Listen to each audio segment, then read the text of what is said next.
We were told that when we had a president, we'd see a giant global political figure, the man that would be the political leader for 500 million people, the man that would represent all of us on the world stage, the man whose job was so important that of course you're paid more than President Obama.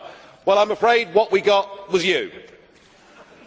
And I'm sorry, but after that performance earlier that you gave, and I don't want to be rude, but you know, really, you have the charisma of a damp rag and the appearance of a low-grade bank clerk.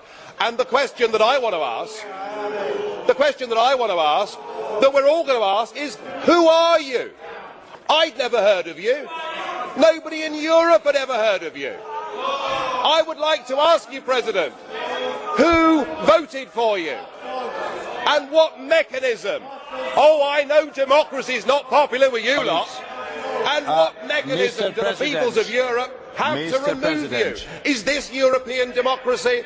Well, I sense, though, that you're competent and capable and dangerous, and I have no doubt that it's your intention to be the quiet assassin. Out of the dark.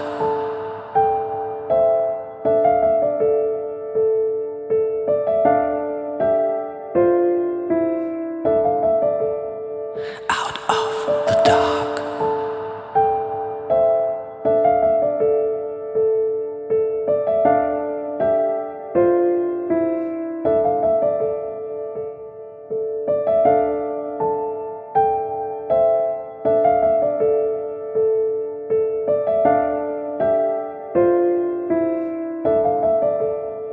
Out of the dark.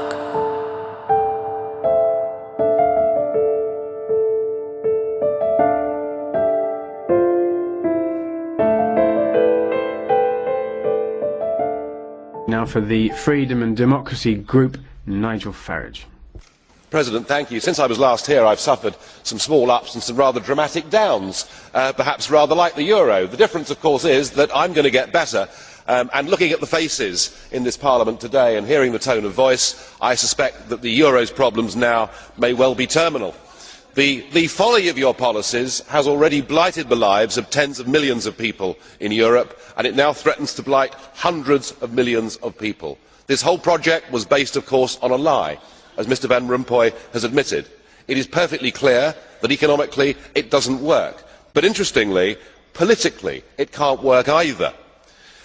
Nobody ever gave consent for this project.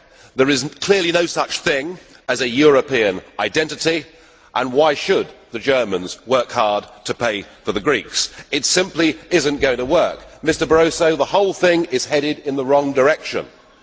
Greece, Spain, Portugal, they don't fit inside this economic and monetary union, and what they actually need is help to break free from this economic prison of nations before we create something truly catastrophic. And yet what's on the table tomorrow is the proposal for yet more centralised power.